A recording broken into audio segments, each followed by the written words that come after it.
everybody, welcome to Catherine Sews. Thank you so much for joining me today. I have been watching too much social media and I keep seeing really interesting but strange but sometimes super satisfying sewing hacks, tips, and techniques that I find just kind of fascinating, and I'm dying to try out some of them. Some of these hacks and tips look really slick and they look like they would probably work well, but then other ones are just kind of cuckoo and involve pasta, and I don't know how pasta is supposed to make my sewing better. But today I'm going to try out a few of these techniques, and join me and we'll see if they really do improve your sewing or if they're just kind of a solution looking for a problem. So this should be kind of fun. Let's get right into the first one, which I think is just a really slick and satisfying way to put a zipper into a garment where you don't have a seam, and so you don't have any seam allowance to sew the zipper to.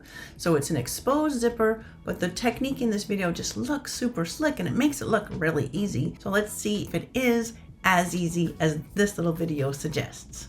We'll try it out. So for this one, you'd be setting a zipper into a space where you don't have seam allowance, and the zipper is going to be exposed, which can look really nice.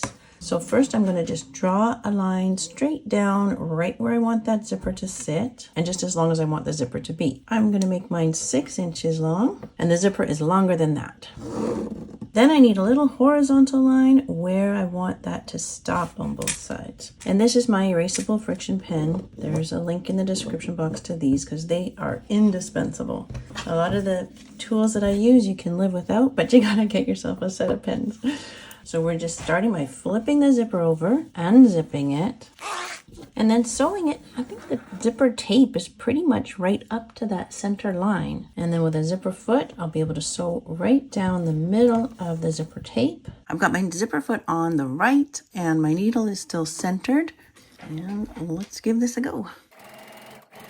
You really have to get the spacing right. I think I might be too close to the teeth. I should be more in the middle. So I'm going to head right down and I'm going to try to stop very precisely at my horizontal line.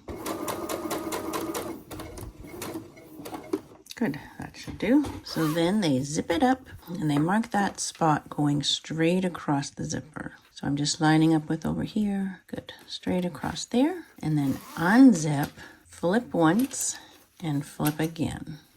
Right, so that both sides of the zipper tape are twisted like that. And again, I'm going to put it right against the red line, lined up the same way at the top here. I'm just down a little bit from the edge. And then to sew that one, I need to switch my zipper foot to the left and move my needle to the left so that I can be in the middle of that zipper tape. And again, stopping precisely at the red line there. So that's not bad. All right, now it's time to cut. I want to cut right on my red line. I don't really want to cut the edge of my zipper tape. You cut all the way down till you're about 5/8 of an inch or 1.5 centimeters from the bottom. And then you go out into a Y, which I think, you know, it's not that much different from how I would normally do this. I think I would have cut first, cut my little Y shape first, and then sewn the 2 edges of the zipper on. So I think this way might just be better. We'll see. I want to snip almost like to my last stitch there without cutting that stitch, or that little V goes right to your last stitch. Good. Okay, so now we bring that tail of the zipper through to the back. Make that little V stay out at the back as well. But now we can zip up the zipper. Oh my goodness, that was easy. Okay, fantastic. From inside now, I'm just doing a little back tack right across there. And I'm going to press it flat. And I think that's a beauty. I think that's a definite winner. So the little V lays flat to the inside. And I might just switch back to my regular presser foot for this. I just feel like I have a lot more control with the regular presser foot. Now I'm just doing a back tack across that V. So only a nylon coil zipper would work for this. You can't do it on a metal zipper or a heavy plastic zipper because you do have to sew right on top there. And then I can cut off the extra. And I'm just going to run to the iron and press that flat. Good, I just pressed it flat. And now I'm going to see if I can just do a little edge stitch around it. So that slider is going to have to move out of the way.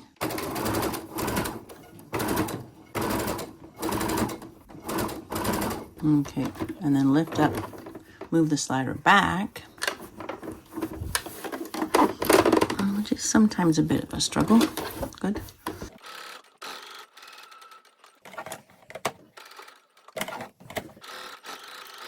Lift up again, move it out of the way again. Awesome. There it is with that little edge stitch, which I think finishes it off nicely. I think that is just a lovely way to do a zipper, and that was fast. That was fast and easy, and it looks good inside and out. Looks pretty good. That's a winner. Okay, so that little zipper, that's a winner. That was so fast and easy. And whether or not you did the edge stitch or not, that's totally optional. But that is just a lovely way to set in a zipper where you don't have seam allowance. And I think that that has a lot of applications. I can think of a lot of places where that would be a super nice way to add in a zipper. Okay, I'm excited. So now the next one I am highly skeptical about. If it works, it'll be just a game changer. But it is where you just take a little piece of folded cardboard and then suddenly you can sew bias trim on anything. And so I have my little cardboard that I've started to make, and I cut a strip of bias trim. So this is 1.5 inches wide, and I will be trying to bind the edge of a piece of fabric. We'll see if it is just as easy as it looks in that video. If it works, this will be amazing. So I very carefully and accurately drew this all out. My total width here is 1.5 inches. Then I put a line down the middle, so 3/4 of an inch from each side, and then a line at 1/4 from each side. So when these fold in, they won't be touching the center. I used my friction pen to draw that, and I pressed hard so that it will score the cardboard and bend easily on those lines. And now I'm just going to try to cut as precisely as I can. Okay, trying to fold that cardboard right on the line. Maybe my cardboard's too thick. Okay, this is already way harder than just making it myself. You can just make your own bias trim. You just have to do a bit of ironing and measuring. So the first cardboard I had was too stiff and I couldn't even fold it right. So this is cut out of a beer box and it seems to be able to fold nice and easy. This is gonna work, I think. And then that space in between, it folds in half. Okay, this is longer than the one in the video, so I'll cut it off. Okay, good. So now this bias is the same size as the cardboard. And then the other thing you need is two-sided tape on one of these edges. So I'm gonna have to cut down the width of this tape. Okay, and then this sticks to your machine and it's going to be awesome. So this line is the center and I think I just wanna go over that line by like a millimeter so that can open. Good. And then I did take my bias to the iron and I just started it off just for the benefit of the doubt. I started it off in those folds. So now we go fold and fold, and then they put this edge over and then they close up the whole thing. Good. Just like that, right? And then they start sewing and it just goes. So in the video you can see that this part of the bias is not folded up, but they have it sort of arranged. So I'll try to sort of arrange it, but the piece that's going in doesn't look like it's been pressed flat all the way. If it has, then this is not much of a time saver. So I'm just kind of holding it like that so that I can kind of keep it somewhat organized. With my left, you hold the cardboard. Gosh, this is awkward. It's not moving, like nothing's moving. No, this is terrible. This is not a good way to do bias. Oh my goodness, no. This is ridiculous. Okay. Oh, look, it was good for 1/2 inch. Okay. No, I am not a fan of this technique. Let me show you how I would do bias. Ooh, it's not hard. Okay, forget the cardboard. When I do bias, I start on the wrong side. Oh, I'm going to sew about at the edge of my presser foot or a little bit less. Like I'm going to sew at about 1/4 inch. If there's a right and a wrong side to your bias, it would be the right side against the wrong side.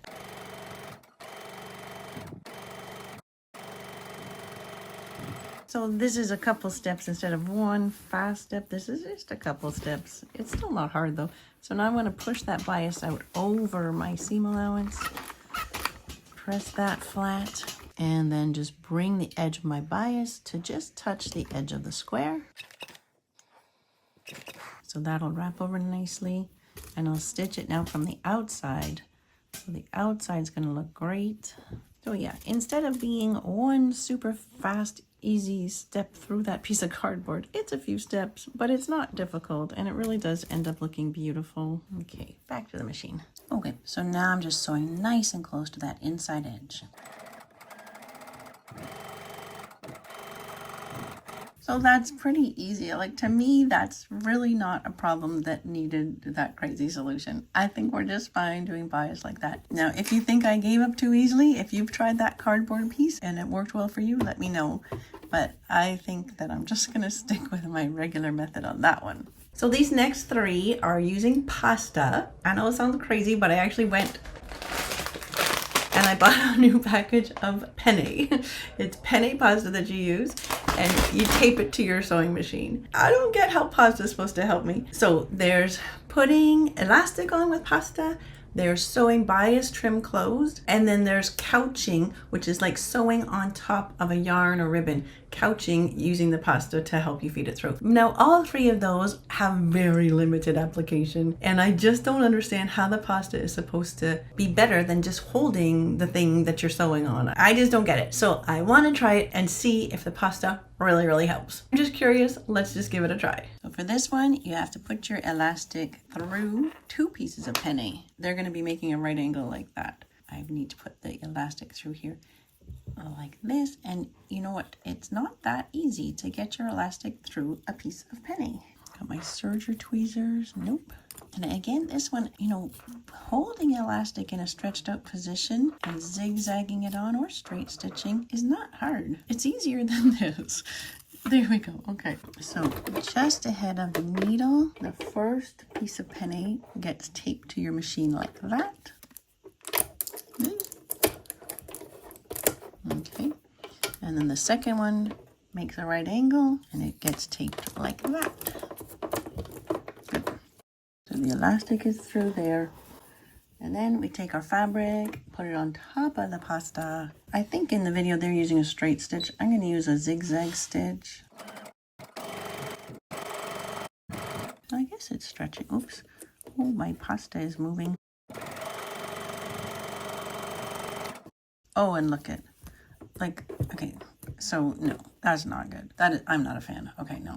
Okay, I'm going to show you just how easy it is to do this without involving tape and pasta and not being able to see what you're doing. Oh, yeah, that's a mess. So that one gets a thumbs down from me. So let's say that this is, I don't know, a cuff, like the sleeve or something, and I want this elastic to bring this down to sit comfortably around my wrist. So I would put that elastic around my wrist and figure out, okay, that's how much elastic I want. If this is my nice bound edge of my sleeve, I'm working on the inside, on the wrong side of the fabric. I will just start with a back tack. And I'm using a zigzag stitch that's 3.5 by 3. And now I'm just picking up the elastic, bringing it to my opposite edge, make sure I'm level. And then I'm just going to hold this and stretch that across. That's it. No big deal. Like, that's easy. You don't need a noodle. You don't need a noodle to put that elastic on. So for the next one, they're using a single fold bias tape. Even though there's two folds, this is called single fold. And let's say you wanted to use this as a strap. So you want to put that together and sew that. So apparently this noodle is going to help us to keep those edges together. Now, I don't see what's so hard about keeping those edges together, but let's just see if this is a brilliant technique. And again, it's hard to go through the penne. There's a long like quilting pin. Okay, there we go. I want to tape it so that my two edges are going to come together under the needle. You can probably tell I'm not very hopeful on this one. Fail. That failed within about 3 inches. Look, that's terrible. Okay, don't make me go and buy penne. And, oh my goodness, what a mess. My hands can do a much better job holding these edges together than the pasta can. There's just no competition. So all I'm going to do is put those edges together and sew. I don't need a noodle to hold those edges together. So this one, like, there's 0 time saved. Like, even if I could get that penne to work and hold this together, it's no faster than just holding it with my hands. In fact, it's slower because I have to fiddle around with that tape. That is not a problem that needs a solution. That is not a problem. Okay, moving on. We're gonna try using this noodle to help me couch this piece of yarn onto the fabric. So couching is kind of a fun technique where you're just like sewing over the yarn for decorative purposes. It's pretty limited in the number of times you're ever going to use this, but I've done it and I never used a noodle. Okay, so taping it with the yarn coming down through the noodle, like that. So now this is my little sleeve with the bound edge and the elastic, and now it's going to have some couching on it. Yarn comes under the presser foot, and now I'm going to use a zigzag stitch for sure. This time I'll use 3.5 by 3.5 just to make sure I'm catching it. Okay, so now I'm supposed to be able to just sew. Oh yes, that is actually easier than holding it. I actually like this one.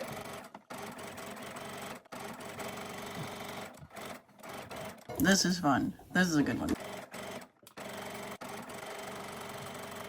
Okay, that's pretty good. I do like that. That was fun. But now I just want to see, is it just as easy for me to hold it rather than getting the noodle to hold it? Without having the benefit of the pasta, all I would do is put that right under the presser foot and just control that myself, right?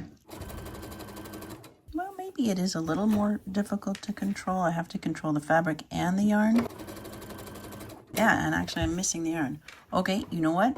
Taylor Noor wins on that one. That is better. The noodle saves the day on couching the yarn. There's a special foot. You can get a couching foot that has a guide in the middle. But if you don't have a couching foot, then yeah, I think that noodle, I think that penne is better than without. I think that there was too much tension going onto it here. It was sort of getting stuck in the grooves of my machine. But if I figured that part out and made sure it didn't get caught in there, then I think that's really good.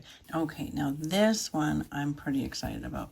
This one is if you're sewing a collar or really anything with a sharp point, it sometimes can be tricky to turn it right side out and get a nice point. So here I am. I'm going to just sew to the end. When I get close to my point, slow right down, and with the needle down now, I'm going to slip this thread in between the layers of the fabric, and you can kind of wiggle it against your needle. Take one stitch over the thread, needle down again and turn and bring that thread around.